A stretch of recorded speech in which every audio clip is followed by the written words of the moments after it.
kumusta? Kumusta? Ciao boy toy. Ciao boy sang.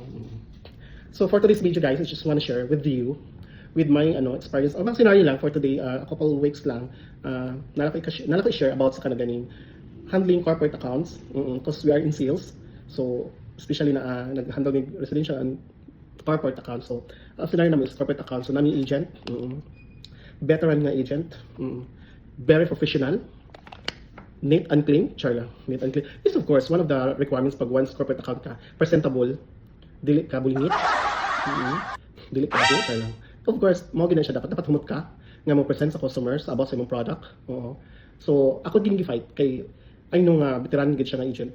Dili siya nag-handle in residential, nag-handle siya corporate accounts. Sa all pagid nga telco mga karaan nga telco, current nga telco is a big telco. So naka-close yung account. Ay na corporate account guys, dili siya basta-basta dahil nga pag latag nimo sa product, maka-decide din siya. Labi na when it comes ka ng mga list line, mga corporate accounts, mga dagko.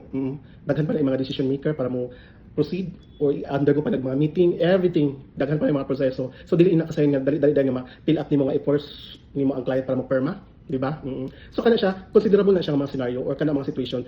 Dili siya rason nga para ingon nimo nga na mga komplikado nga mga situation, di ba?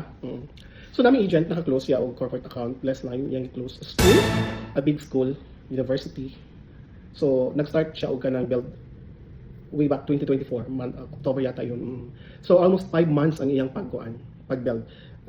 To think guys ha, before ba maka-decide ang client, number one is nag-build pag-trust ang agent. Because I know among agent is very professional. Dili para anong ubang nga balahura. Nay mga balahura nga agent. Frankly speaking, malain mo or dili sa tinod lang nay nga na. Dili ka ba mo handle og client? Kana ganing pugson ka, papil up kay para lang ma-permahan ang imong kuan. Dili na dapat nga na.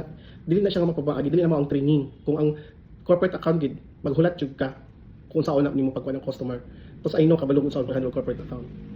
So mo to guys, okay na. So until such time nga naka-decide na ang client, ang point person sa school.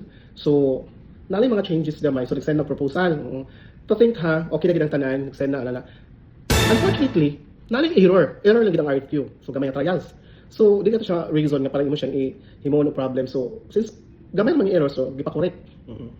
So gipa-correct. So after na pila ka kuan, ka weeks, kay di lang ba mo na itrabahon pud sa uban, di ba? So nagi something delayed. Oo. So na permahan na okay na. Send na. And to think guys, kung sa imong situation, dili ka mag-react, dili ba ka ma-frustrate o ma-disappoint, inga naon ka galit sa nag-lead sa imong nga. Dili na ma-credit sa imong sales. Ha? Inga lang ka sa yun, ingnon ka dili na ma-credit sa imong sales. Sa imong pagpaningkamot sa effort din for almost 5 months. Inga lang. Unsa man mura bag ka ng makatarungan, makatao, maka-Diyos char lang. Kanina ba? Asa man ang kuan nimo ang unethical kay na nga pamagi mo dili pud professional. Nga kalitan na kaliana, dili ba ingon nga dili oy, I have to fight this. Kay dili na pwede. Kay ikaw may nag-lead, di ba? Ikaw may nagdala sa team, ikaw nagdala sa kuan, nag-handle ng account. So dapat i-fight nimo, tabangan nimo. Dili kay mo okay na pud ka, dili na makita sa lain na what if nagka-interest po dahil sila na ay mga connivance. Kaya I know, daghay dirty tactics sa sales para lang makuha ni mga client. But for us, tinarong ang among pag-approach, dili dinautan. Pagkahuman kay talag change ang mga details para inon nga nabuhat. No, dili na siya nga dili na normal. So do you think murag tan-aw nila nga bag-o pa mi? No, dili bago among agent. Veterano na, hapit na siya mag-silver, char lang. Karaan na siya. Kabalog siya ma-handle og client. I know, mo nang gi-fight gid nako siya. So sa imong mga part, mag-react jud ka, di ba? Ino ka, dili makita sa imong kuan. Or ganyan ka na kinahanglan something nga. So mga share char lang. Ako na opinion ha. Basta kaya there's something wrong. Dili siya normal. I don't care kung asa ta mag-abot. Di ba?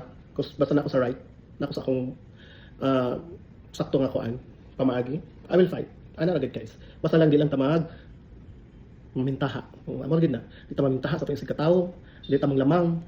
So sa may klase na ang mga tao mga gahaman. No, kaning ana ang magkalit, di ba? Di ba kontento sa ilang kinabuhi? Kaya kinahanglan pagid, di ba? We're in a corporate world, napagid sa big company. So ang training siguro nga na ba unhealthy kaayo ang training ko nga na man. But I know siguro man ni ginato siya i-raise sa top management if ever. I think so. Di ba? Nag-overthink ta. I-check. I-google.